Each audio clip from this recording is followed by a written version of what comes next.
안녕하세요. 저는 42살 여자이고 5살 연상의 남편, 그리고 10살짜리 남자아이와 9살 딸아이를 데리고 사는 가정주부입니다. 더불어 3년 전 코로나가 시작되면서 합가해서 사는 중인 시어머니까지 더해서 총 5식구가 한 집에 얽혀 지내고 있는데요. 함께 사는 시어머니 때문에 이 나이에 직장도 안 다니는데 아들아이 컴퓨터 앞에 앉았어요. 내일처럼 사연을 들어주시면 감사하겠습니다. 코로나로 세상이 떠들썩하던 3년 전 저희 어머니는 경기도에 있는 저희 집으로 합가를 하러 들어오셨어요. 그날이 바로 어제인 것만 같이 생생한데요. 결과적으로 합가를 해서 지금껏 함께 살고 있었죠. 처음 합가를 제안한 건 시어머니셨고요. 평소에도 아이들이 좋다는 걸 이유로 들먹이며 합가를 하고 싶다는 말씀을 자주 하던 어머님이셨습니다. 결혼 초부터 시아버지께서 몸이 불편하셔서 병원을 자주 들락거리셨는데요. 그것 때문인지 혼자 남편 뒤치다거리를 하면서 집에서 지내는 것이 힘들다고 하선을 자주 하시더라고요. 적적하고 외롭다면서 말이죠. 하지만 저희 부부도 애들 둘 키우며 바쁘게 사느라 합가를 한다는 것 자체는 꿈도 꿀 수 없었답니다. 시어머니의 시아버지까지 모신다고 생각을 하니 저희도 분명 부담은 컸었거든요. 물론 합가 자체가 싫은 게 가장 큰 이유이긴 했지만 말이죠.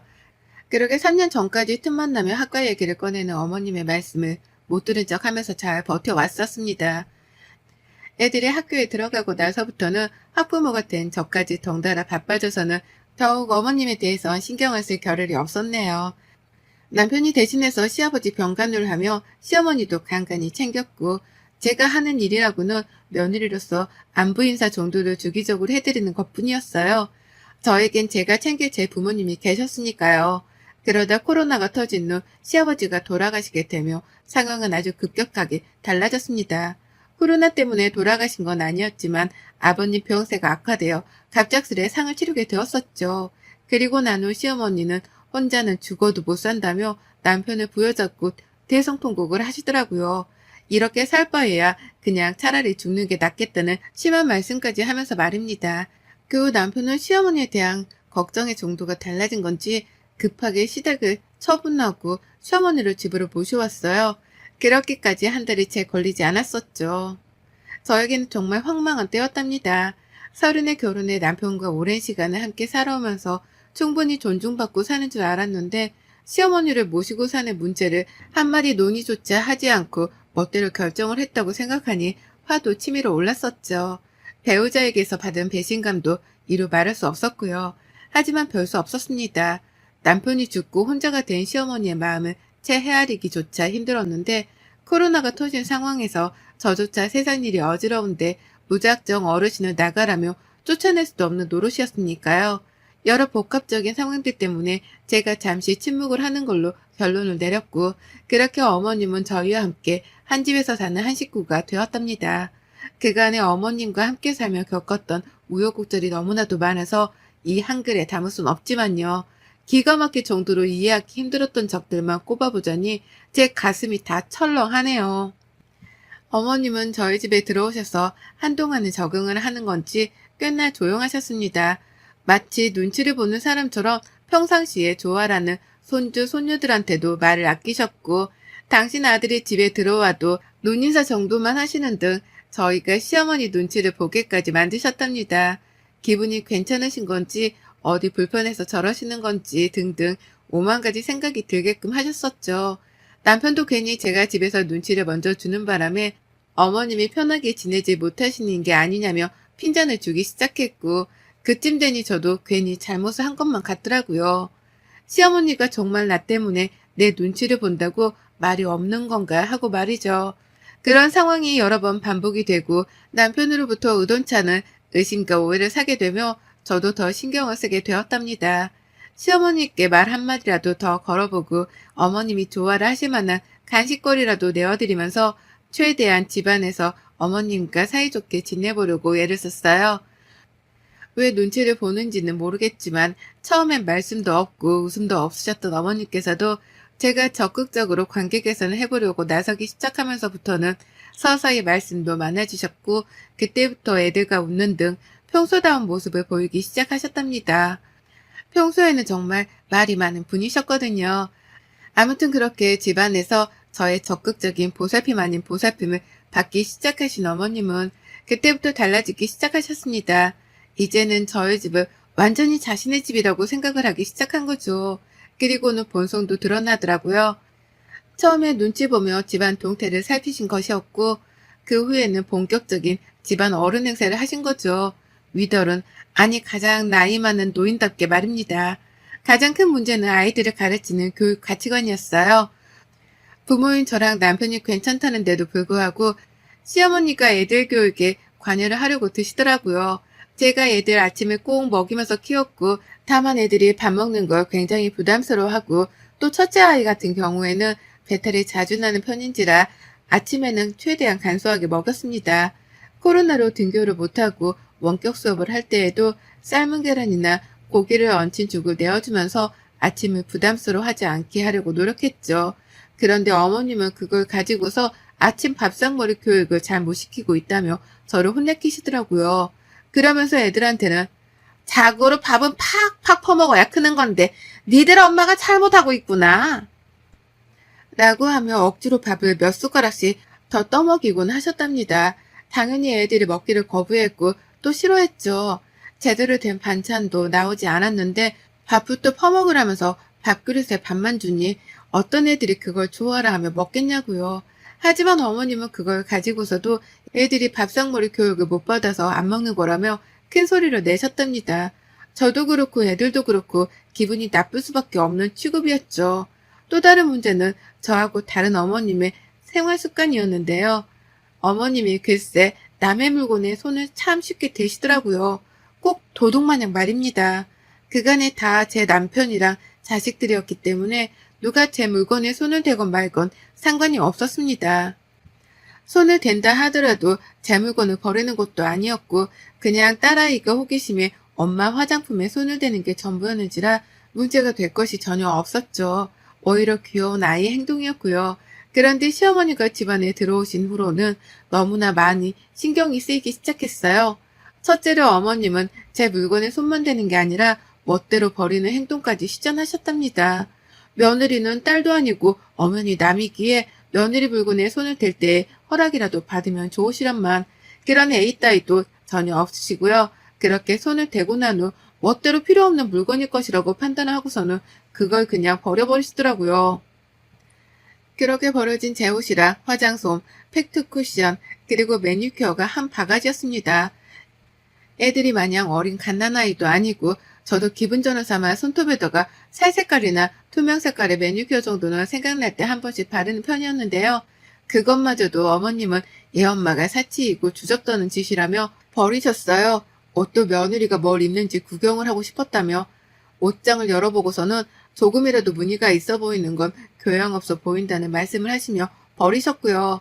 이런 행동을 하필 제가 집에 없을 때마다 골라 해내시는 바람에 저는 제 물건이 쓰레기통에 처박히다 못해 집 밖으로 버려지는 과정을 지켜보지 못했답니다. 그리고는 뒤늦게야 눈치를 채고서 시어머니랑 입씨름을 하며 혼자 혈압이 치솟아 오르곤 했죠. 어머님은 일방적으로 자신이 맞는 선택을 했다고 주장하시며 전혀 죄책감 같은 것도 가지질 않으셨고요. 어디서부터 문제였는지 이제는 정확히 기억도 나질 않습니다. 시어머니가 도대체 왜 저러시는지에 대해서 이제는 이해를 할 힘도 없고요. 그저 남의 물건에 손을 댈 때 제발 허락이라도 받아주셨으면 싶은데 그런 기본마저 바라는 게 사치라는 걸 잘 알았는지라 어머님에 대해서는 거의 체념을 하다시피 내려놨어요.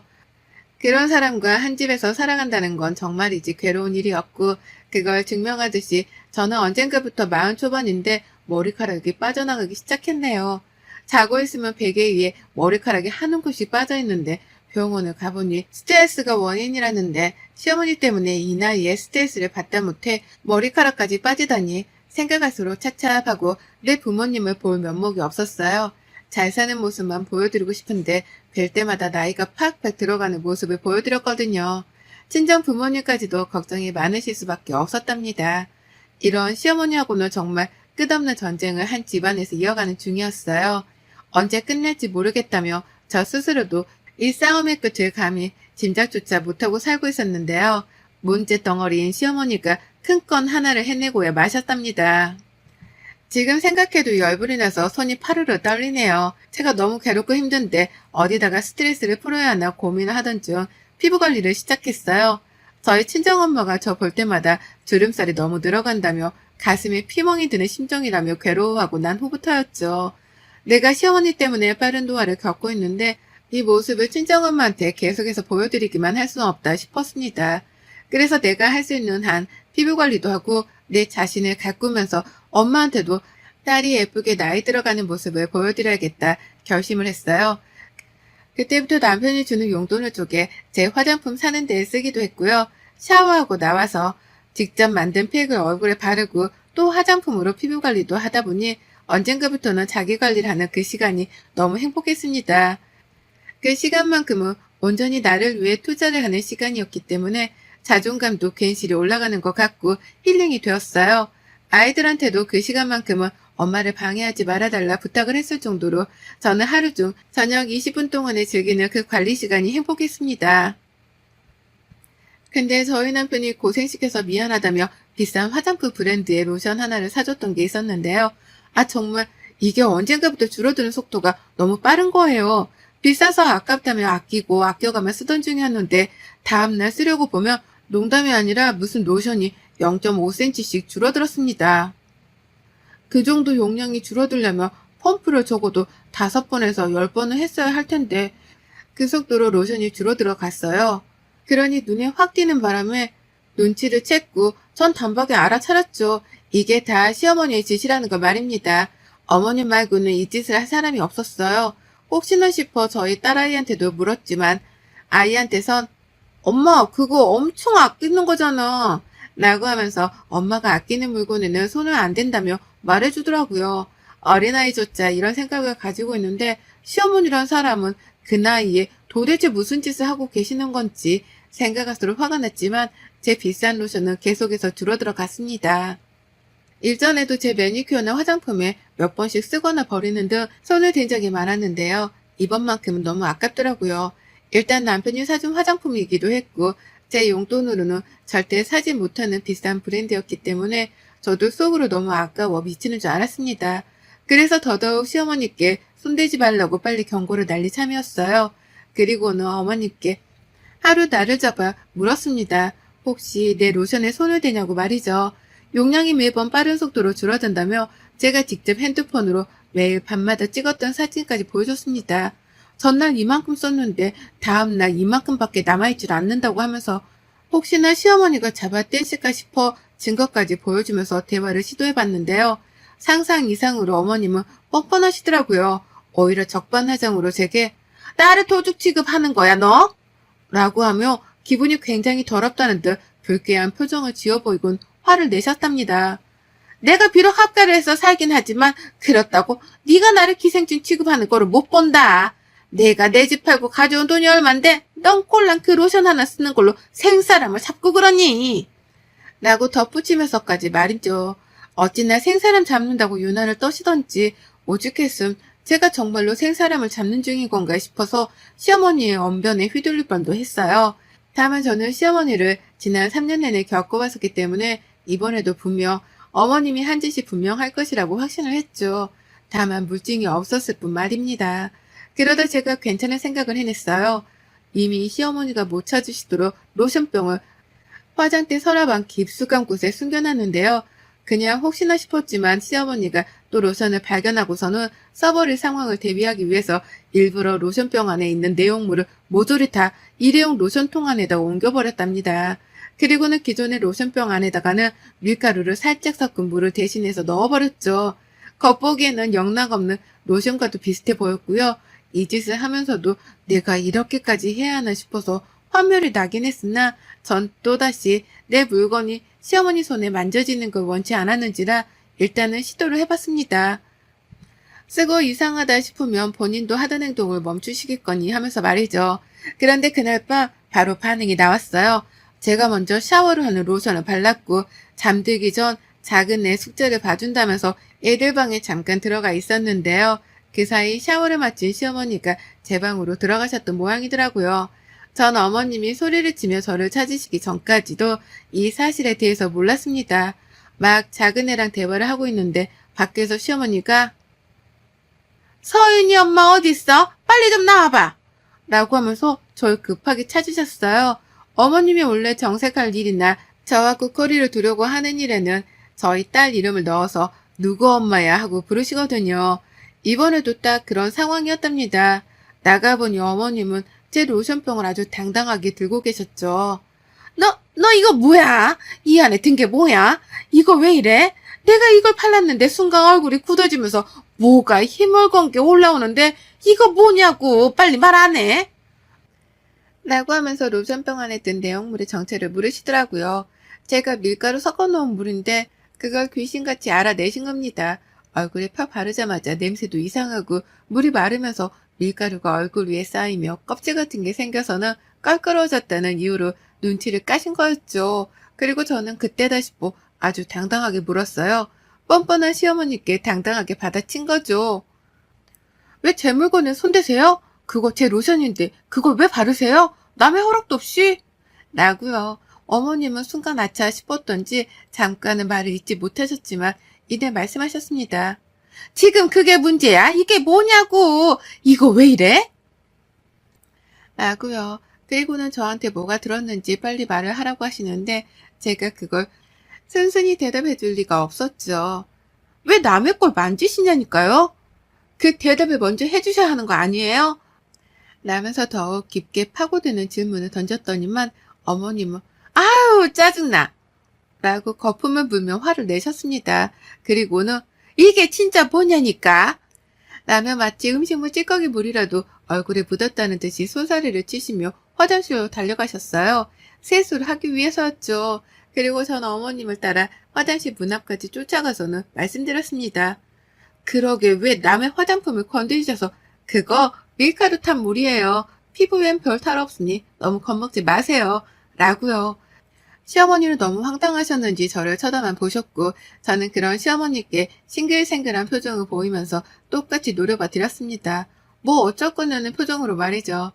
그러니 어머님이 알아서 눈을 피하시더라고요. 이번에 밀가루 섞은 물에서 끝이 났지만 다음번에는 피부에 독이 될 약이라도 탈지 모른다 싶으셨는지 걱정이 한가득이라는 표정으로 세수를 하셨어요. 그리고 그날 어머님은 세수를 다 마치고 나오자마자 제게 앞으로 화장품에 손 안 댈 테니 이상한 거 타놓지 말라 경고스러운 부탁을 스며시 날리셨습니다.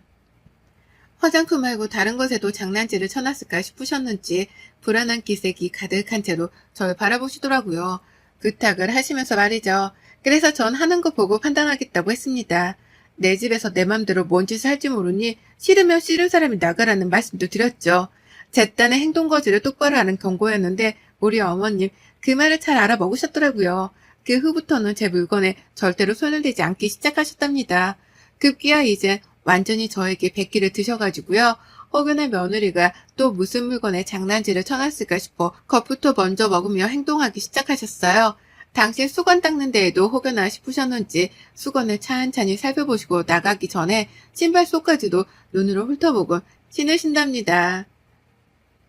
제가 설마 발에다가 신는 신발 안에 바늘이라도 꽂아 놓았을까 싶으셨던지 하루는 신발을 신지 못한 채 몇 번을 확인한다며 손가락부터 집어 넣으시더라고요.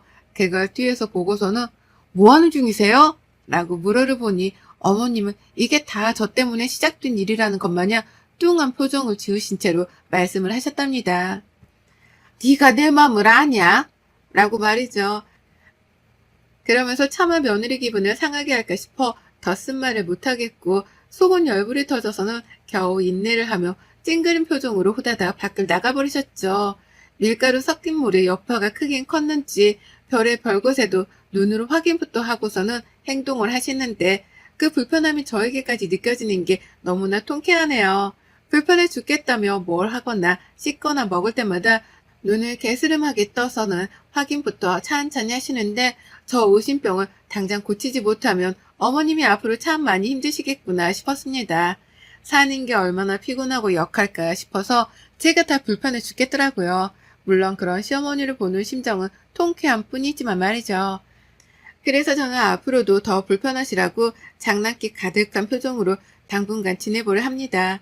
밥을 먹을 때에도 일부러 괜한 의미심장한 표정을 지어 보이면서 시어머니를 불안하게 하고 또 써보시라면서 안마기를 건네드릴 때조차도 어떤 일이 일어날지 두고 보자는 장난꾸러기 같은 표정을 지어 보이면서 어머님을 긴장케 만들려고 해요. 이미 어머님은 제가 별걸 하지 않아도 불안함을 가득 안고 살아가는 게 보이지만 전 거기에다가 불난 집에 부채질을 하듯이 지낼 겁니다. 언제 어떻게 터질지 모르는 며느리의 장난에 놀아나기 싫어서 긴장한 시어머니를 지켜보며 통쾌함을 좀 더 오래 만끽할래요. 여러분의 생각은 댓글로 남겨주세요. 오늘도 시청해 주셔서 정말 감사합니다.